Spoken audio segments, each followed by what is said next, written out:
When my daughter told me to find somewhere else to die, I packed my bags like the obedient mother I'd always been. 3 days later, I was sitting in a lawyer's office discovering that my supposedly loving husband had been playing the longest game of chess in history, and Victoria was about to learn that sometimes the pawn becomes the queen. The burgundy dress still hangs in my closet, the one I wore to Robert's funeral 8 weeks ago. I can smell the funeral home lilies every time I open that closet door, that cloying sweetness mixed with the metallic tang of grief that seems to cling to everything now. The dress cost $200, money I spent because I thought I owed it to Robert to look dignified while burying him. Dignity. What a joke that turned out to be. I'm sitting here in room 237 of the Sunset Inn, the kind of place that charges $49 a night and pretends the stains on the carpet are part of the pattern. The ice machine down the hall sounds like a dying animal every 20 minutes, and the couple next door has been arguing about money since I checked in. Through these paper-thin walls, I can hear every word of their desperation, and it sounds exactly like the soundtrack of my own life falling apart. 2 days ago, I was Margaret Sullivan, widow of 43 years, living in the house my husband built on Oakwood Drive. Yesterday morning, I was drinking coffee from the china we got for our wedding, planning to spend the day organizing Robert's papers, like the responsible widow I'd been raised to be. By 3 o'clock yesterday afternoon, I was holding 2 suitcases and $200 in cash, standing on a curb while my daughter drove away in her BMW without looking back. The thing about betrayal is that it doesn't announce itself. It doesn't knock on your door wearing a sign that says, "I'm here to destroy your life." It wears your daughter's face. It speaks in your daughter's voice. It hugs you at your husband's funeral and tells you how much it loves you while calculating exactly how much your love is worth in dollars and cents. I should have seen it coming. The signs were all there, lined up like dominoes, waiting for someone to push the first one over. Victoria's sudden interest in my well-being after Robert died. The way she'd purse her lips when I mentioned wanting to redecorate the living room. How she and Kevin would exchange those little glances during family dinners when I'd try to contribute to conversations about money or investments, like I was a child interrupting adult conversation. But I was so grateful to have her there, so relieved that someone cared about me after losing Robert, that I ignored every red flag. When she offered to help with Robert's estate planning, I handed over the keys to my life without asking a single question. When she suggested I might be more comfortable in a smaller place, I actually thanked her for thinking about my future. When she arrived with suitcases yesterday morning and told me she'd inherited everything, I believed her. The memory feels contaminated now, like trying to remember a beautiful song after someone's played it backwards. I keep replaying that moment in my kitchen when Victoria's mask finally slipped, when she looked at me with those cold blue eyes and said the words that ended our relationship forever. "Find somewhere else to die. You're useless now." But memory is a liar, especially when you're 72 and running on 3 hours of sleep and enough grief to drown a small town. I keep wondering what I missed, what signs I ignored, what conversations I misunderstood. Was Victoria always this calculating, or did losing her father turn her into someone I don't recognize? The manila envelope sits on the motel's cigarette-burned desk like a loaded gun. Inside are the papers Victoria showed me, the will that supposedly leaves everything to her, the documents that proved I was nothing more than Robert's dependent for 4 decades. Except something about those papers bothers me, something I can't quite name. Robert's signature looks right, but the paper feels wrong. The letterhead matches his lawyer's office, but the font seems different. Small things.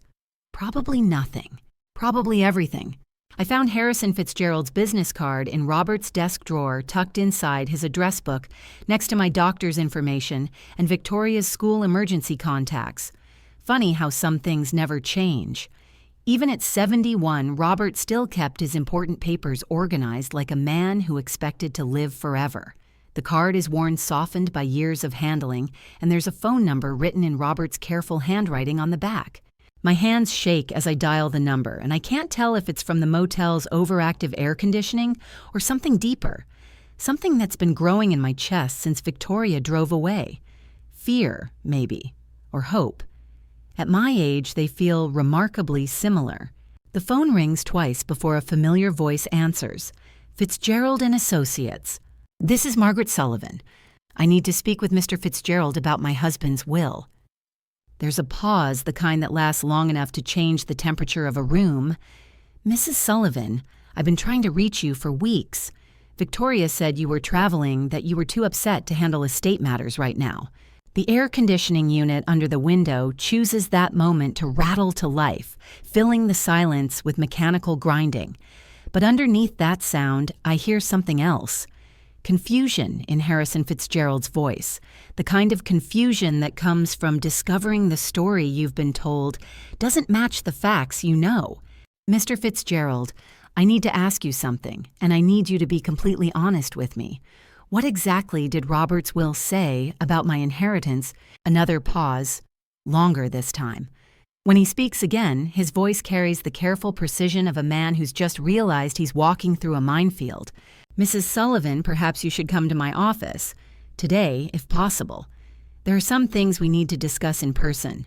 I hang up the phone and stare at my reflection in the motel room's spotted mirror. The woman looking back at me is someone I barely recognize. Her hair is unwashed, her face is puffy from crying, and she's wearing the same clothes she slept in. She looks like exactly what she is, a discarded wife, a useless widow, someone's inconvenient problem that finally got solved. But her eyes look different than they did yesterday. Yesterday they held resignation. Today they hold something sharper, something that might be dangerous if properly aimed. The bus ride downtown costs me $2.47 of Victoria's pity money, but it feels like the best investment I've made in years. As the city scrolls past the windows, I realize I'm not the same woman who packed those suitcases yesterday. Something fundamental has shifted, some internal compass that's been pointing toward please everyone for 72 years has suddenly swung toward protect yourself. Harrison Fitzgerald's office is exactly what you'd expect from a lawyer who's been handling family estates since before computers, dark wood, leather chairs, and law books that look like they've been read instead of just displayed. But when he opens the door to greet me, his face carries an expression I didn't expect. Concern mixed with something that might be anger. Margaret, my dear, I'm so glad you called. Please sit down. We have quite a bit to discuss. Harrison Fitzgerald pulls out a file so thick it requires both hands to lift, and I can see my husband's name written across the tab in neat black letters. 43 years of marriage, and somehow all of it has been reduced to manila folders and legal documents that smell like old coffee and regret. Margaret, I've been Robert's attorney for 37 years. I handled your house purchase, your business contracts, even helped you set up that college fund for Victoria back in the 80s. His voice carries the weight of someone who's about to deliver news that will change everything. What I'm about to show you is going to be difficult to understand. The leather chair creaks as I lean forward and I realize I'm holding my breath. Outside his office window, downtown traffic hums with the ordinary business of people living ordinary lives. People who haven't just discovered their entire existence might be built on lies. There was a will, reading Margaret. Victoria was supposed to notify you, but she told me you were too distraught that you'd gone to stay with your sister in Phoenix to grieve privately. He opens the file with the careful precision of a surgeon making an incision. I gave her the original will and several copies for you. Phoenix. I haven't seen my sister Ruth in 15 years, and Victoria knows that. But Harrison Fitzgerald doesn't know that, which means Victoria's been spinning stories for weeks, maybe months. Mr. Fitzgerald, what exactly does Robert's will say about my inheritance? He slides a document across his mahogany desk, and I recognize Robert's signature immediately. Not the shaky version Victoria showed me, but Robert's real signature, strong and confident, even in his final legal act. The paper is heavy, expensive, the kind Robert always insisted on for important documents. Margaret, your husband, left you 70% of everything. The house, the investments, the business accounts. Approximately $23 million. The words hit me like cold water, and for a moment I can't breathe. $23 million. The house. 70% of everything Robert built during our marriage. But Victoria said she had papers. Forgeries. Very sophisticated ones, but forgeries nonetheless. Harrison's face hardens with professional anger. What your daughter did is called elder abuse, and it's a federal crime. I stare at the real will, trying to process what I'm seeing. But there's more, another page Harrison hasn't shown me yet, something that makes his expression grow even more serious. There's something else, Margaret. Your husband was very specific about Victoria's inheritance. He left her $10 million, but with conditions. He turns to the next page, and I see Robert's careful handwriting in the margins, notes he'd made during the drafting process. Notes that suggest he knew exactly what kind of person his daughter had become. The $10 million is held in trust with distributions beginning on her 45th birthday, but only if she demonstrates proper respect and care for you following his death. Harrison's voice drops to barely above a whisper. If she fails to treat you with dignity and respect, the entire amount reverts to your estate instead. The room spins slightly as the implications hit me. Victoria didn't just steal my inheritance through fraud. By throwing me out of my own house by telling me to find somewhere to die, she's also forfeited her own inheritance. Robert had known. Somehow my traditional, sometimes patronizing husband had seen through Victoria's charm and prepared for exactly this scenario. Mr. Fitzgerald, are you telling me that Victoria has lost her inheritance entirely? I'm telling you that your daughter just cost herself $10 million through her own actions. Your total inheritance is now $33 million plus the house and all personal property. $33 million. The number is so large it doesn't feel real, but the legal documents spread across Harrison's desk are undeniably authentic. While I was sleeping on a motel mattress that smelled like disinfectant and broken dreams, I was actually one of the wealthiest widows in the state. What do we do now? My voice sounds strange in my own ears, steadier than it's been in weeks. Harrison reaches for his phone with the satisfaction of a man who's about to right a significant wrong. Now we call the police about fraud, forgery, and elder abuse.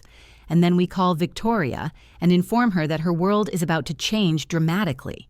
The next 3 hours pass in a blur of phone calls, legal consultations, and evidence gathering. Detective Rodriguez arrives with a briefcase full of forms and a digital recorder, her dark eyes sharp with the kind of professional interest that suggests she's handled cases like this before. Mrs. Sullivan elder financial abuse is more common than most people realize, and family members are the perpetrators in about 90% of cases. She spreads Victoria's forged documents on Harrison's conference table next to the real will. These forgeries are sophisticated. Creating documents this convincing requires specific knowledge and probably professional help. I think about Kevin, about his finance background and his casual confidence with legal documents. My son-in-law works in investment banking. He'd know how to make financial documents look authentic. We'll need to investigate his involvement. Creating fraudulent legal documents is a federal offense if it crosses state lines or involves banking systems. Detective Rodriguez makes notes with the mechanical precision of someone who's documented dozens of similar betrayals. Can you tell me exactly what happened when they presented you with these documents? As I describe yesterday's scene in my kitchen, Victoria's cold calculation and Kevin's practiced efficiency, I realize how orchestrated the entire performance had been. The timing, the suitcases already packed, Kevin waiting in the car with the engine running. They'd planned my disposal like a business transaction. The hardest part for victims to understand, Detective Rodriguez says gently, is that this wasn't impulsive. Your daughter and son-in-law spent weeks, maybe months, planning this fraud. The forged documents, the fake concern about your mental state, even researching senior housing options. None of this was spontaneous. Harrison hands me a bottle of water, and I realize my hands are shaking again. Not from fear this time, but from anger. Pure crystalline anger at being manipulated by people who thought I was too stupid and too trusting to fight back. My phone buzzes against my purse. Victoria's number appears on the screen, probably wondering why the bank accounts are suddenly frozen, why the house utilities have been suspended pending ownership verification. Answer it. Detective Rodriguez suggests positioning her recorder closer to my phone. Let her explain herself. Victoria's voice sounds strained when she speaks, missing its usual confident tone. Mom, where are you? There's some kind of problem with Daddy's bank accounts. They're saying everything is frozen. Hello, Victoria. I'm sitting in Harrison Fitzgerald's office. You remember him, don't you? Daddy's attorney, the one who read the real will to an empty room while you told him I was traveling. Silence stretches across the line like a taut wire. When Victoria speaks again, her voice has shifted into damage control mode, the same tone she used as a teenager when caught lying about missed curfews.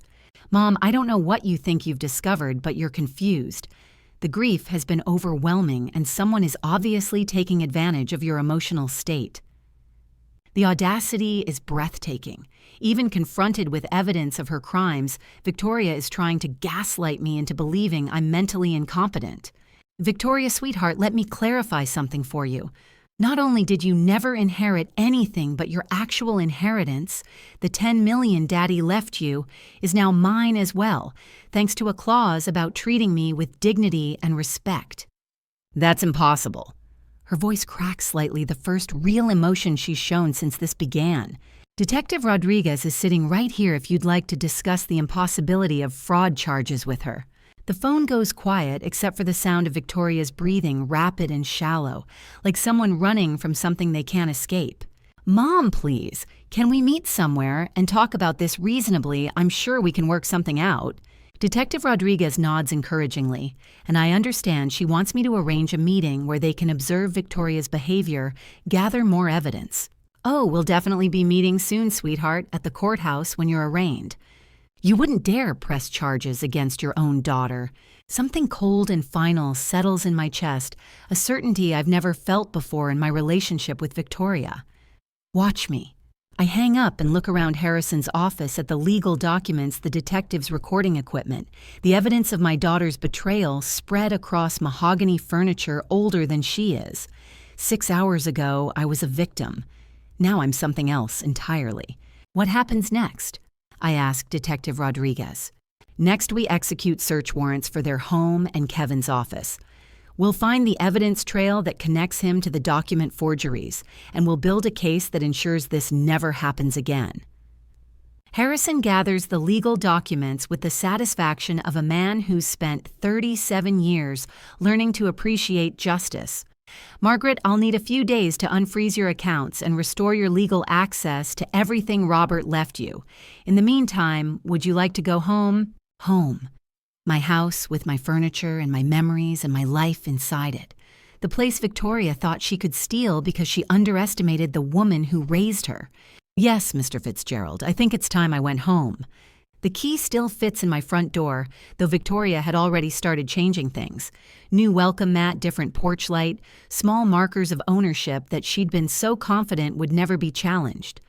As I step into my own house for the first time in 3 days, I breathe in the scent of my Life lavender cleaning supplies, Robert's old aftershave, still lingering in the hallway, and something else. Something that smells like expensive perfume and entitlement. Victoria has been busy. Her belongings are scattered throughout my living room like a conquering army claiming territory. Designer handbags on my antique table, her laptop charging where Robert's reading chair used to sit, even her coffee mug in my kitchen sink. She's moved in, completely probably telling Kevin they finally owned the house their social status demanded. My phone rings as I'm standing in what used to be Robert's study, now transformed into Victoria's home office. Kevin's number appears on the screen, and his voice carries the oily confidence of a man who thinks he's negotiating from a position of strength. Margaret, surely we can resolve this privately. Victoria made some poor decisions, but involving the police seems excessive. Kevin, did you help her forge those documents? Silence, then careful lawyers speak. Margaret, you have to understand the pressure Victoria was under. She was worried about your mental state, your ability to handle large sums of money. That's a yes wrapped in concern trolling, and we both know it. Kevin, here's what's going to happen. You're both going to be arrested. You're both going to face federal fraud charges, and I'm going to be sitting in my house watching it all unfold on the evening news. Margaret, please be reasonable. Think about what this will do to the grandchildren, to Kevin's career, to our whole family. Reasonable. The word men like Kevin use when they want women like me to accept being victimized quietly. I was reasonable for 43 years, Kevin. It didn't work out well for me. After hanging up, I walked through my house, systematically documenting everything Victoria has moved, changed, or claimed. In the master bedroom, she's already replaced Robert's side of the closet with her own clothes, expensive dresses and shoes that cost more than most people make in a month.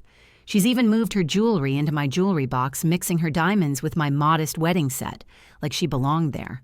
The presumption is staggering, but it's also revealing. Victoria didn't just want my money. She wanted my life, my role, my place in the world. She wanted to erase me completely and step into the space I'd occupied for 7 decades. Detective Rodriguez calls while I'm photographing Victoria's belongings as evidence of her premature occupancy. Mrs. Sullivan, we've obtained search warrants for their home in Kevin's office. We'll be executing them tomorrow morning, but I wanted to give you a heads up. They might try to contact you tonight. What kind of contact? Threats, bribes, emotional manipulation. People facing federal charges get creative about avoiding consequences. She's right. My phone buzzes with a text from Victoria. Mom, please don't do this. Think about the grandchildren. They need their parents.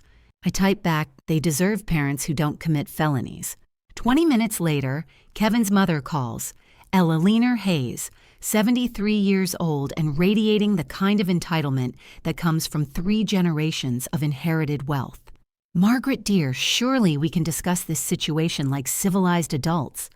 Mrs. Hayes, your son, helped steal $33 million from me and threw me out of my own house. What part of that strikes you as civilized? Kevin was following Victoria's lead. He didn't understand the full situation. The woman is actually trying to blame my daughter for her son's federal crimes. I have to admire the audacity.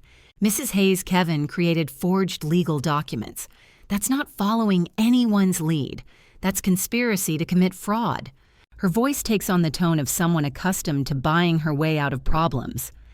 Perhaps we could arrange some compensation for your inconvenience. Let's say $2 million in exchange for dropping the charges. $2 million to forgive the people who tried to steal $33 million from me. The math alone is insulting. My answer is no. Margaret, think carefully. Kevin has children, a reputation to maintain. Sending him to prison serves no one. It serves justice, Mrs. Hayes. Her polished facade cracks slightly. Justice. You're destroying multiple families over money you'd never have known how to manage anyway. There it is. The same condescending attitude that infected my relationship with Victoria, the assumption that I'm too stupid to manage my own life. Mrs. Hayes, I think we're done here. $5 million, Margaret, final offer. $5 million to let Kevin walk away from federal fraud charges. The amount is staggering, but the principle is non-negotiable. Good night, Mrs. Hayes. That evening, I sit in Robert's recliner, his chair drinking wine from our good crystal and watching the evening news. The lead story is about a local investment banker, arrested for fraud, though they haven't released names yet. By tomorrow, Victoria and Kevin's faces will be on every channel in the city. 1C. My doorbell rings at 8:30. Through the window, I can see Victoria standing on my porch, still wearing yesterday's clothes and looking like she's aged 5 years overnight. She's made bail somehow, probably called in favors from Kevin's wealthy family. I open the door but don't invite her in. Mom, please, we need to talk. We talked yesterday. You told me to find somewhere to die. Victoria's eyes are red-rimmed, her usual perfect composure completely shattered. I made mistakes, terrible mistakes, but I'm still your daughter. Are you? Because daughters don't typically forge legal documents to steal their mother's inheritances. I wasn't stealing. I was protecting you from making poor financial decisions. You've never managed large amounts of money. Even now, even after being arrested for fraud, she can't admit the truth. In Victoria's mind, she's still the victim of my unreasonable expectations. Victoria, let me share something your father told me 6 months before he died. He said he was worried about your sense of entitlement, your attitude toward money, and how you treated people you considered beneath you. Her face goes pale. Daddy never said that. I pull out my phone and show her the video file Harrison had given me Robert's final message, explaining his decision about the will. Actually, he recorded a video message to be played if you ever tried to contest the will or if you treated me poorly after his death.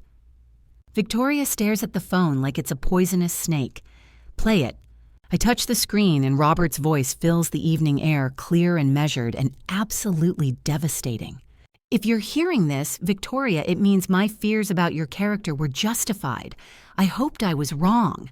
I hoped my daughter had more integrity than I suspected. But if Margaret is playing this recording, it means you've proven me right in the worst possible way. Victoria sinks onto my porch steps as Robert's voice continues each word carefully chosen to cut through her justifications and self-deceptions. I spent 43 years watching your mother sacrifice her dreams, her ambitions, her independence to take care of our family. She worked part-time jobs to help pay for your college while I built my business. She postponed her education, gave up career opportunities, and poured herself into being the wife and mother she thought we needed.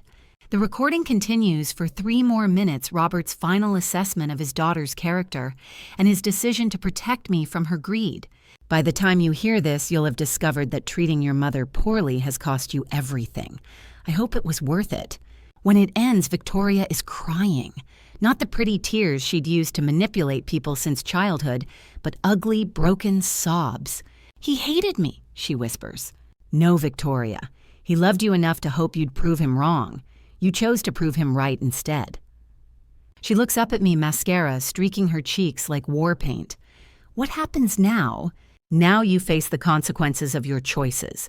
The fraud charges, the investigation, the public humiliation when this story hits the news." The news. Her voice carries a new note of panic. Channel 7 wants to interview me about elder financial abuse. I'm thinking of saying yes. Victoria's face crumbles completely. "Mom, please think about what this will do to the grandchildren, to Kevin's career, to our whole family." I am thinking about it. I'm thinking about how you didn't consider any of those things when you decided to commit multiple felonies. She stands slowly, looking older and more defeated than I've ever seen her. "I know you won't believe this, but I never meant for it to go this far. I just wanted the security, the status. I wanted to never have to worry about money again." For the first time since this nightmare began, Victoria is telling the truth. "I believe you, sweetheart, but wanting something doesn't justify destroying people to get it." She nods, tears still flowing. "What can I do to fix this?" "You can start by admitting what you did was wrong.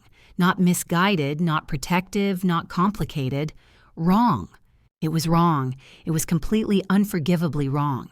And then you can face whatever consequences come next with some dignity instead of trying to manipulate your way out of them."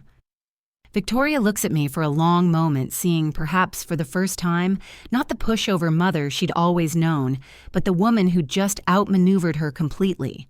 "I deserved this, didn't I?" "Yes, Victoria, you absolutely did." The call comes at 6:17 in the morning. Harrison's voice tight with urgency, cutting through my coffee-scented peace. "Margaret, we have a problem. Kevin's legal team has found something they think they can use against us." I set down my cup with hands that have learned to stay steady under pressure. Outside my kitchen window, dawn is painting my garden in soft gold light, and for a moment, I let myself appreciate the simple fact that this is my kitchen, my garden, my morning to enjoy or destroy as I see fit. What kind of something? They're claiming they have evidence that Robert's business dealings weren't entirely legitimate. If they can prove your inheritance came from illegal activities, they might be able to negotiate immunity in exchange for cooperation with federal authorities. The words hit me like ice water, but underneath the shock is something else. Curiosity. After 43 years of marriage, what didn't I know about my husband? "Harrison, I need you to be completely honest with me. Is there any possibility Robert was involved in illegal activities?" The pause before he answers tells me everything I need to know. "Margaret, I think you should come to my office, and you might want to bring a criminal defense attorney." 2 hours later, I'm sitting across from Harrison and a sharp-eyed woman named Sarah Chen, who specializes in white-collar crime. Between them, spread across the conference table like evidence in a murder trial, are financial documents that paint a picture of my husband I never saw coming. Mrs. Sullivan, your husband's consulting firm, was laundering money for organized crime families. We're talking about millions of dollars in illegal transactions over the past 12 years. I stare at the documents trying to reconcile the neat columns of numbers with the man who brought me flowers every anniversary and never missed church on Sunday. That's impossible. Robert was the most honest man I knew. Sarah's expression is professionally gentle but uncompromising. I'm sorry, but the evidence is overwhelming. Shell companies, fake consulting contracts, payments that correspond exactly with known criminal activities. Kevin's team has done their homework. My hands feel cold as I pick up one of the invoices written in Robert's careful handwriting for services that apparently never existed. How long has this been going on? Based on these records, at least 12 years. The $10 million Robert left Victoria came directly from laundered funds. If the FBI discovers this operation, they'll seize everything as proceeds of criminal activity. The room starts to spin slightly. Everything. The house, the investments, the $33 million that was supposed to be my security. All of it built on blood money I never knew existed. Sarah, what are my options? Legally, you could contact the FBI yourself, come forward voluntarily, and hope for leniency. You'd lose most of the money, but you might avoid criminal charges. And if I don't, Victoria and Kevin's lawyers will leak this information strategically. You'll lose everything anyway, plus face potential charges for unknowingly benefiting from criminal activity. I think about Victoria and Kevin probably sitting in their lawyer's office right now, smug with the certainty that they've found their get-out-of-jail-free card. They're planning to trade my husband's crimes for their own freedom, and there's not a damn thing I can do to stop them. Except, Sarah, how did Kevin's team discover this information? Kevin's an investment banker. He would have recognized the patterns in Robert's financial records once he started digging into the estate. The patterns. Something about that phrase triggers a memory, a conversation from years ago that I'd dismissed as Robert being paranoid about government oversight. Sarah, what if Robert wasn't the criminal? What if he was something else? Both lawyers look at me with the expression people wear when elderly relatives start talking nonsense. Margaret Harrison says gently, "The evidence is pretty conclusive. Just humor me. What if the whole operation was a setup? What if Robert was working with law enforcement?" Sarah leans forward, her professional skepticism warring with curiosity. That would require documentation, official cooperation agreements, federal oversight. We haven't found anything like that because you're not looking in the right place. I stand up and walk to Harrison's window, looking out at the city where I've lived for 7 decades, thinking about all the things I know about my husband that no one else ever bothered to learn. Robert kept everything. Every receipt, every document, every piece of paper that might someday matter. If he was working with the FBI, he'd have kept records. Sarah and Harrison exchange glances. Mrs. Sullivan, even if that were true, where would those records be? I smile for the first time in days, remembering the safe Robert installed in our basement 30 years ago, the one he made me promise never to open unless something happened to him. Gentlemen, I think it's time to take a trip to my basement. The safe is exactly where Robert left it, hidden behind false paneling in our basement storage room. The combination is our wedding date because Robert was nothing if not sentimental about the important things. Inside, wrapped in waterproof plastic like treasure from a sunken ship, are documents that change everything. FBI cooperation agreements dating back 12 years, detailed reports on money laundering activities, communication logs between Robert and federal agents, and at the bottom, a letter addressed to me in Robert's handwriting. My dearest Margaret, if you're reading this, it means the work I've been doing in secret has been discovered, and you need to understand the truth about our life together. My hands shake as I read his explanation. For 12 years, Robert had been a federal informant, helping the FBI build cases against organized crime families, while appearing to launder their money. The millions he'd earned were payment for his cooperation, sanctioned by federal authorities, and completely legal. The danger was real, which is why I never told you. But every dollar I earned, every risk I took, was to ensure you'd be financially secure if something happened to me. Sarah stares at the documents like they're written in a foreign language. Mrs. Sullivan, if this is legitimate, it changes everything. Your husband wasn't a criminal. He was a federal witness. Harrison is already on his phone calling someone with enough federal clearance to verify what we've found. While he talks in urgent whispers, I read the rest of Robert's letter. Victoria never understood sacrifice, never grasped that real love requires protecting the people you care about, even from yourself. I hope she proves me wrong about her character, but if she doesn't know that I've given you the tools to protect yourself, the tools, not just money, but knowledge, information that turns Victoria and Kevin's trump card into a confession of their own ignorance. My phone buzzes, Victoria's number. Answer it, Sarah suggests. Let's hear what they think they know. Victoria's voice carries a confidence I haven't heard since her arrest. Mom, Kevin's lawyers have been in contact with federal authorities. They're willing to make a deal. What kind of deal? Kevin gets immunity in exchange for information about Daddy's criminal network. You get to keep $5 million and the house. The rest goes to asset forfeiture. It's exactly what Sarah predicted they'd offer, and exactly what I'm no longer required to accept. And you, Victoria, what do you get out of this arrangement? The fraud charges disappear. We all walk away from this mess with something. I look at Sarah, who's smiling with the expression of someone who's just realized her client holds all the cards. Victoria, sweetheart, I have some news that's going to disappoint you. What news? Your father wasn't laundering money for criminals. He was working with the FBI to catch them. Every dollar he earned was sanctioned by federal authorities as payment for his cooperation. Silence. Then Victoria's voice, smaller now, uncertain. That's impossible. FBI agent Sarah Martinez is sitting right here with the cooperation agreements. 12 years of legal federal witness work. Kevin's lawyers just offered to help prosecute a federal informant. The phone goes quiet except for muffled conversation in the background, probably Kevin and his attorneys realizing they've just confessed to trying to extort someone who was working with law enforcement. Mom, we didn't know. No, Victoria, you didn't know because you were so eager to believe the worst about your father that you never bothered to look for the truth. What happens now? I look around my basement at the evidence of my husband's secret courage, at the legal team that's about to turn my daughter's trump card into her final mistake. Now you learn what happens when you try to blackmail a federal witness's widow.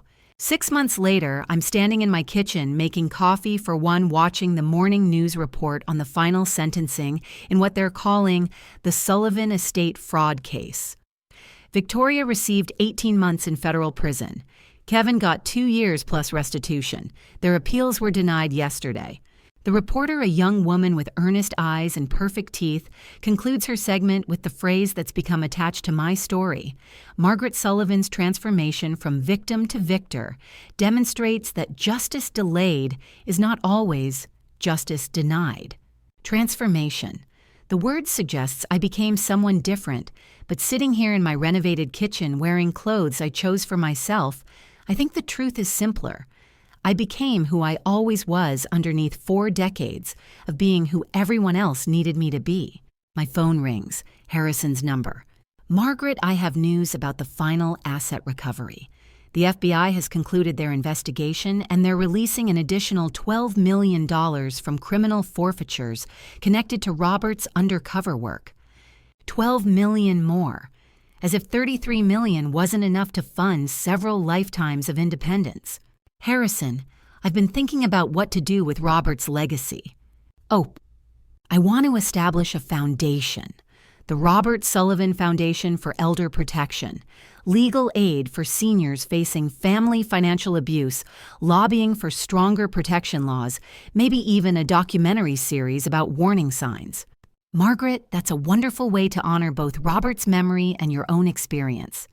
After hanging up, I walked through my house, taking inventory of all the changes I've made.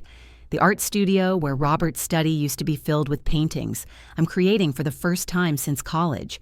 The library, where Victoria had planned to put a wine cellar lined with books I'm actually reading instead of just dusting. In the living room, where Victoria once sat calculating my worth in dollars and cents, hangs a painting I finished last week. It shows a woman standing in sunlight, her face turned towards something beyond the frame.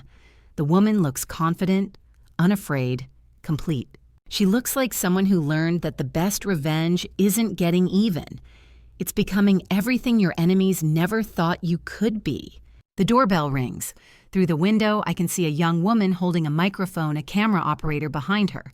Netflix, probably here to discuss the documentary rights that 3 production companies are currently bidding for. The Margaret Sullivan story, from widow to warrior, has a nice ring to it. But first I pour myself a second cup of coffee and sit in Robert's chair, my chair now thinking about the letter that arrived yesterday. Victoria's 17th attempt at communication from federal prison. This one was different from the others, less self-justifying, more genuinely remorseful. Mom, I know you probably won't read this, but I need you to know that prison has given me time to think about who I became and why. The counselor here says I need to take responsibility for my choices without expecting forgiveness, so I'm writing to take responsibility not to ask for anything. For the first time in 17 letters, Victoria wasn't trying to manipulate me. She was just trying to understand herself. I don't know when this hatred started, this feeling that I deserved more than what I earned, that other people existed to give me what I wanted. I think maybe it started when I realized Daddy loved me conditionally, that his approval depended on my achievements. I spent so many years trying to prove I was worthy of love that I forgot love isn't something you steal from other people. The letter continued for 3 pages, chronicling her journey from entitled daughter to federal prisoner to someone who might eventually become a decent human being. I know I can't undo what I did to you. I can't give you back the trust I betrayed or the relationship I destroyed, but I want you to know that I finally understand what Daddy was trying to teach me about character, and I'm sorry it took losing everything to learn it.